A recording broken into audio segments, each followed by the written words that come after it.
Assalamualaikum warahmatullahi wabarakatuh. Perkenalkan, nama saya Suci Rizky Amalia dengan NIM 609102554. Pada kesempatan kali ini, saya akan menyampaikan sebuah video storytelling dengan tema satu klik yang menghancurkan masa depan.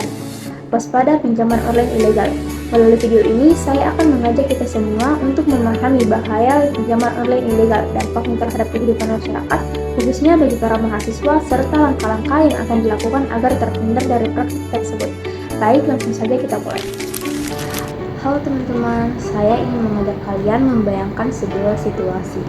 Bayangkan kalian adalah seorang mahasiswa. Uang bulanan hampir habis, sementara pembayaran UKT tinggal beberapa hari lagi. Orang tua sedang mengalami kesulitan ekonomi sehingga kalian merasa tidak enak untuk memiliki tambahan uang. Lalu, saat membuka media sosial, muncul sebuah iklan pinjaman cair dalam 5 menit, tanpa jaminan, dan proses cepat dan mudah. Sekilas, tawaran ini tampak seperti solusi. Namun, pernahkah kita berpikir bahwa satu klik untuk mengajukan pinjaman bisa menjadi awal dari masalah yang jauh lebih besar? Hari ini, saya akan membahas mengapa kita perlu berhati-hati terhadap pinjaman online ilegal. Di sini, saya ingin menceritakan kisah seorang mahasiswa yang kita sebut saja namanya Andi. Andi membutuhkan uang sebesar 1 juta rupiah untuk membayar biaya kuliahnya. Namun, karena tidak ingin membebani orang tua, ia mencari solusi melalui internet. Akhirnya, ia menemukan aplikasi pinjaman online yang menjanjikan pencairan dana dalam hitungan menit saja. Nah, tanpa berpikir panjang, Andi mulai mengisi data pribadi, mengunggah KTP, dan memberikan izin akses ke seluruh kontak di telepon genggamnya. Uang memang masuk ke rekeningnya. Namun, beberapa hari kemudian, masalah mulai bermunculan. Bunga pinjaman terus bertambah, dan denda semakin besar. Saat Andi terlambat membayar, pihak pinjaman mulai menghubungi semua nomor yang ada di kontak ponselnya. Orang tua, teman, bahkan dosennya menerima pesan dan telepon penagihan. Andi merasa malu, cemas, sulit tidur, dan kehilangan konsentrasi saat kuliah. Nilainya menurun karena pikirannya dipenuhi oleh rasa takut.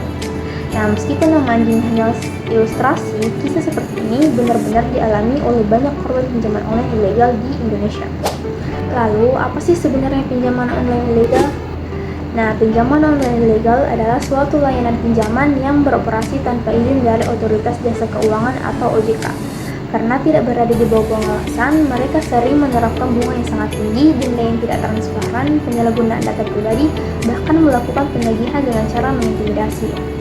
Menurut Otoritas Jasa Keuangan dan Satgas Pasti, ribuan indeks pinjaman online ilegal telah diberhentikan dalam beberapa tahun terakhir karena merugikan banyak sekali masyarakat.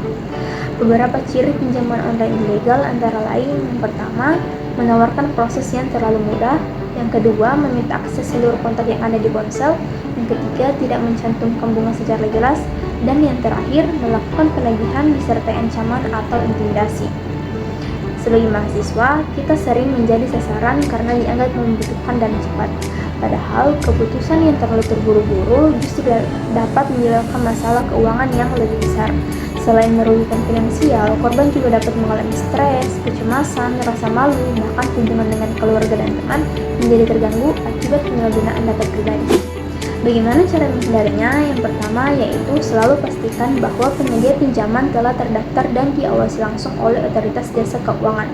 Yang kedua, jangan mudah percaya pada iklan yang menawarkan pencairan dana secara instan tanpa syarat yang cukup jelas. Yang ketiga, biasakan mengelola keuangan dengan membuat anggaran sederhana, seperti menyisihkan uang untuk dana darurat dan membedakan yang mana kebutuhan dan yang mana keinginan.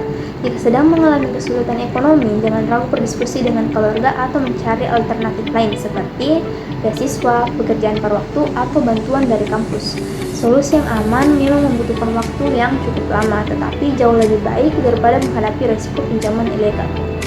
Teman-teman sekalian, teknologi seharusnya membantu kehidupan kita, bukan menjadi jalan yang membawa kita ke dalam sebuah masalah. Jangan tergiur oleh kemudahan sesaat. Selalu cek legalitas penyedia pinjaman sebelum meminjam, lindungi data pribadi, dan gunakan layanan keuangan yang resmi. Mari menjadi generasi yang cerdas, kritis, dan bertanggung jawab dalam memanfaatkan teknologi digital, karena satu klik bisa menjadi solusi, tetapi juga bisa menjadi awal dari penyesalan yang panjang.